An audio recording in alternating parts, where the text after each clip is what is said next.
On the implementation period, absolutely clarity please on fishing. We're leaving the Common Fisheries Policy March 2019. Mm-hmm.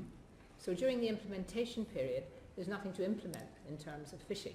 Fishing will be free from any being used. I think there is concern, and because the Prime Minister was slightly ambiguous on this, there is concern that perhaps fishing will be used as some kind of... I'm not surprised she's slightly ambiguous, because it's an implementation period for which we are still negotiating. And we haven't even engaged on the fishing element of it yet. So it's, no, but what the fishing communities are very concerned that fishing will be used as a kind of bargaining tool, because it's obviously a crucially important aspect of taking back control of our fishing waters. Yeah. What I'm trying to get at is during the implementation period, all those negotiations that will be going on about fishing stocks and fishing, we will be actually out of that, in the sense that it's our water, and what we then want to cooperate with and decide we will do separately.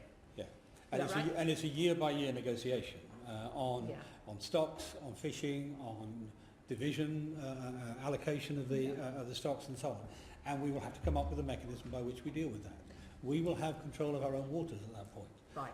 But nevertheless, we will still have to negotiate with them, partly because we want market access as well, and partly because you've got people with investments in ships and so on, in trawlers and Lord knows what else. But it will be kind of separate from the rest of the legal... We're not going to be trading away fishing rights for other things, that's for sure.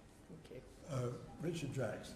Thank you, Chairman. Can I just pick up on that, Secretary of State, on that fishing? I asked the Prime Minister yesterday, would we be in control? Would we, the United Kingdom, be in control of our waters when we left the EU? And she reassured us, and maybe you can do the same, that is legally the that case, we will be, and EU boats who wish to come here will be under our agreement and will pay for the privilege, of course, and that in addition, all the fish in most cases will be landed in the UK. I believe that's another issue which is going to generate lots of jobs in the United Kingdom. Can you just confirm that all that is... On the landing, I'm not sure. I think on everything else you said yes. On landing, I'm blindsided on that. Right.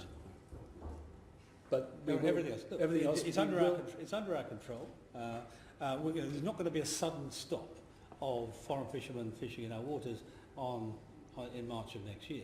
That we'll deal with how we bring that under British governance and British allocation during the course of the next 6 months. But it will be under our control, and the Prime Minister's comments do exactly correct. All right. Very quickly, if I don't mind.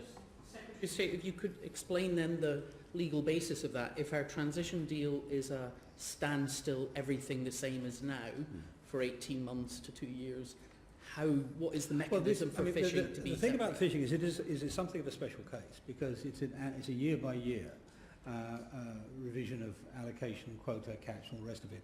So we're going to have a special mechanism for that. Bear in mind we're still in the middle of a negotiation, and this is part of that which has not been heavily engaged on yet. It will be.